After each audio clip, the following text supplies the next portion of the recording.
La definía Pilar Molinero como luchadora frente a la adversidad y así es. Les presento a Pilar Torreblanca, es la directora de la Fundación CESTE. Ella es la encargada de presentarnos a uno de los protagonistas, a ese ponente de honor en este Foro de la Ascendencia Empresarial 2019. Pilar, cuando quiera.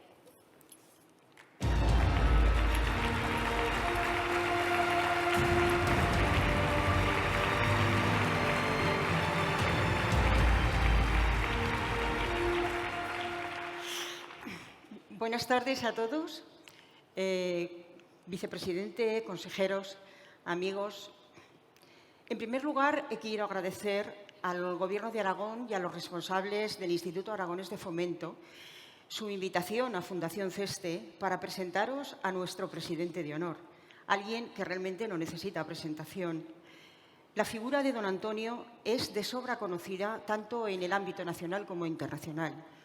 No os voy a descubrir su trayectoria profesional larga y fructífera, su presencia indispensable en foros, organizaciones y medios de comunicación como conferenciante, ponente y voz imprescindible en el ámbito empresarial, social, político y cultural de nuestro país. Me vais a permitir que con la experiencia que me dan los años de profunda amistad y de ser una alumna privilegiada de don Antonio a lo largo de mi vida, abusando de su generosidad, que no sé cómo lo va a tomar, os descubra 3 aspectos de su actividad un tanto desconocida. Su dedicación al mundo del teatro. Cada año, don Antonio escribe una obra que después sus amigos, los actores, se encargan de llevar a los escenarios. Amigos de la talla de doña Nuria Espert, por ejemplo, entre otros. Su vocación por la ilustración, el dibujo y la pintura, que practica con maestría y con un estilo propio y único, os lo puedo asegurar. Y su íntima relación con la poesía. Los poemas del señor Garrigues, del corazón de don Antonio, son eco de una de sus pasiones, el interés por la figura de la mujer y los sentimientos que ella le evoca. ¿Quién mejor que su voz para hablarnos hoy acerca de mujer, talento y liderazgo? Eso me trae al recuerdo alguna de sus últimas intervenciones públicas, donde nos daba esa receta para trabajar en talento y liderazgo desde una posición fundamental que es la del optimismo. Él nos decía, no pienses nunca en jubilarte. Estar permanentemente en el día a día nos da el pulso de la vida. Aprende siempre algo nuevo, porque esto nos lleva a recordar esa parte de niño que todos llevamos dentro. Y no perdamos nunca el interés por el sexo contrario o por el propio, si esa es la elección. Estar siempre en el día a día, siempre aprendiendo y mantenernos de manera permanente en despertar en el otro el interés, son verbos que tenéis que convenir conmigo, se conjugan frecuentemente en femenino. Dice don Antonio, procura ser buena persona.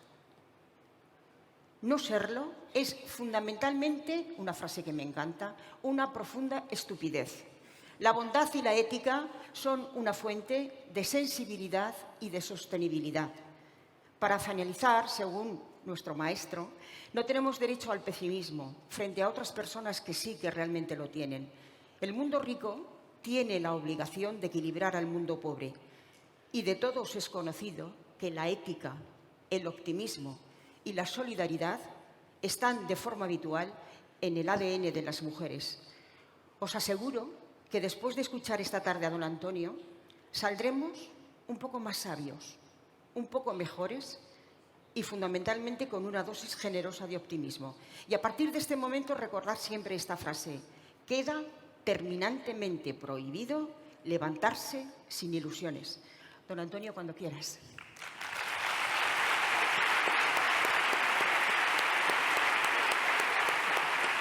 Quita. Adiós. Adiós. Yo ya he terminado. Dentro de nada, cuando se modifique el Código Penal, habrá un artículo en el que se diga el que diera una conferencia sin causa justificada pasará unos cuantos meses de privación de libertad. Los discursos han desaparecido y tienen que desaparecer. Y por eso le pedí a mi amiga que, en vez de hacer un discurso, tuviéramos un diálogo sobre la mujer el liderazgo y el talento, ¿no? Y yo creo que eso es lo que vamos a tener. En los últimos tiempos hay dos temas en los que estoy siempre invitado. Uno es el tema del envejecimiento, que no sé por qué, pero es que no hay seminarios sobre envejecimiento que no me inviten, de verdad, en serio. Y el segundo tema es, obviamente, el tema del papel de la mujer.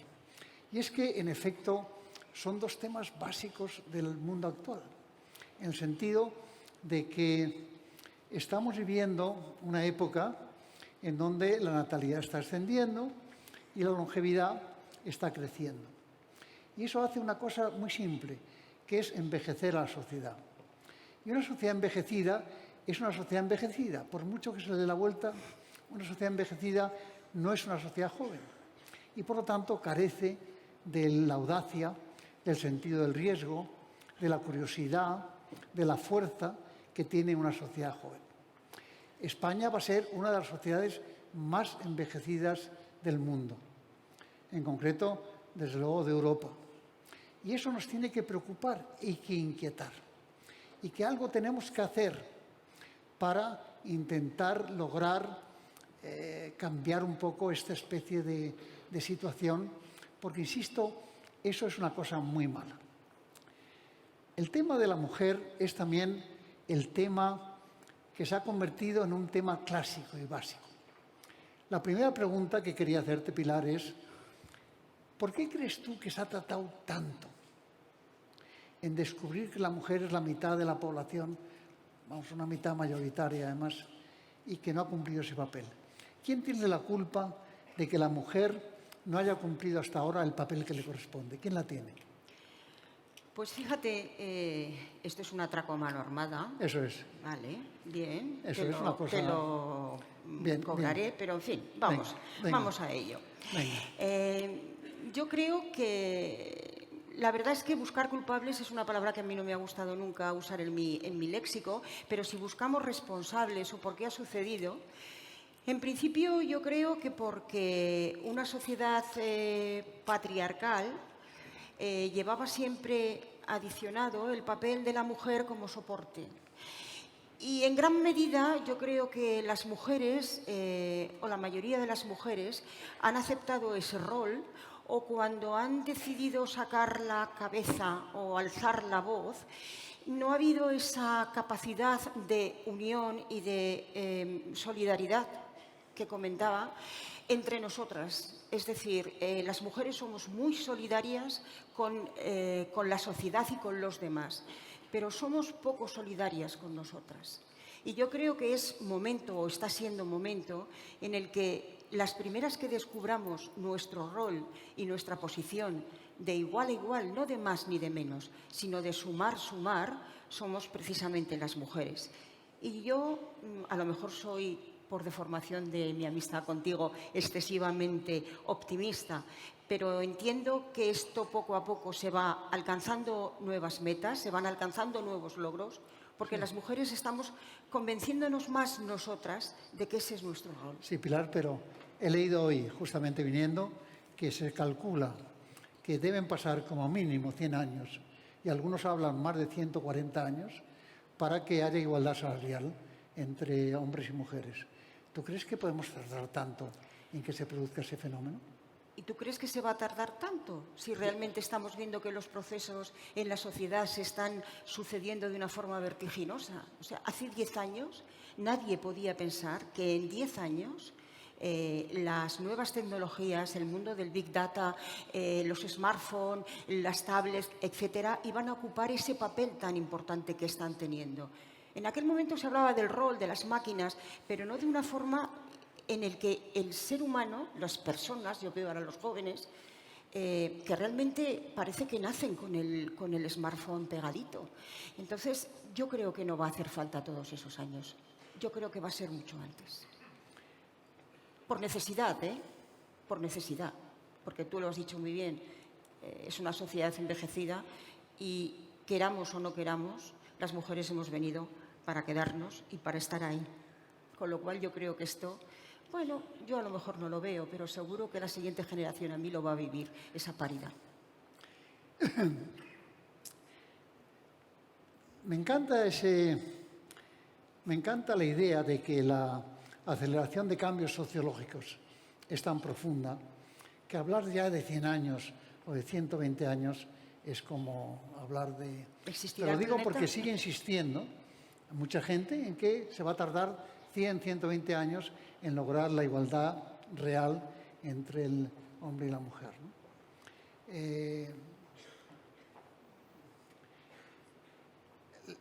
La propia relación entre el hombre y la mujer va a tener que cambiar también de una manera profunda. Y la mujer ahí tiene que empezar a ser mucho más exigente y mucho más agresiva. Les voy a contar un chiste, pero si lo saben, por favor, que nadie... O sea, que aguanten, es decir, que aguanten un poco, ¿no? Es un matrimonio que va a ver a un médico y al salir el médico le dice al marido: me gustaría hablar con usted aparte, ¿no? Y le dice, no, perdón, no se lo dice al marido, se lo dice a la mujer. Y la mujer se acerca y él le dice, mire, no lo quería decir delante de su marido, pero yo le digo que su marido está muy mal. Tiene un estrés tremendo, no está controlado y por lo tanto puede morir en cualquier momento. Y yo le pido a usted que lo tenga en cuenta, que su marido no es que esté bien, es que está muy mal. Él, insisto, puede morir en cualquier momento. Ella le mira con preocupación y le dice, ¿yo qué debo hacer? Y dice, pues cambiar de actitud. Por ejemplo, por la mañana, en vez de meterle prisa, pues aparece usted con el desayuno y se lo pone en la cama. Mira cómo se ríen las mujeres. Le llama después a mitad de mañana, le pregunta qué tal le va el trabajo y le pregunta qué quiere para comer. Y él se lo dice y usted se lo prepara. Y después de comer, pues le deja que eche una siesta tranquilo y bien, y por la tarde le vuelve a llamar y le pregunta qué quiere cenar y le prepara la cena. Y luego, pues después de cenar, pues se van a la cama. Y ya sabe usted cómo son los hombres, son un poco perversos, pues sea usted tolerante.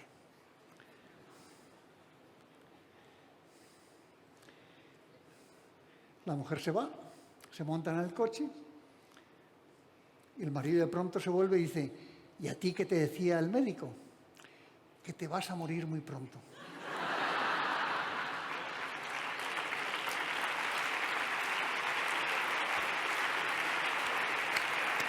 Pues eso es lo que va a pasar poco a poco, ¿no? Pero está tan claro, que hemos tardado demasiado en la sociedad para darnos cuenta y que ha habido factores religiosos, ha habido factores educativos, ha habido factores políticos, ha habido factores de todo tipo que han impedido que la mujer cumpla el papel que tiene asignado lógicamente en una sociedad, ¿no? Y si yo tuviera que decir cuál es el cambio sociológico más importante que ha tenido la sociedad española en los últimos años, ha sido el protagonismo de la mujer. La verdad es que es así. Es decir, en estos momentos quedan restos de machismo muchísimos, eso está claro, muchísimos. Pero que la mujer tiene un protagonismo radicalmente distinto al que tenía antes, eso no tiene duda. Y eso se ha logrado en la sociedad española de una manera muy democrática y muy sensata y muy buena. Y yo creo que el hombre ha entendido perfectamente que ese es su papel, que el hombre tiene que cambiar radicalmente con respecto al papel de la mujer. Y el enriquecimiento que ofrece la mujer a la sociedad es increíble.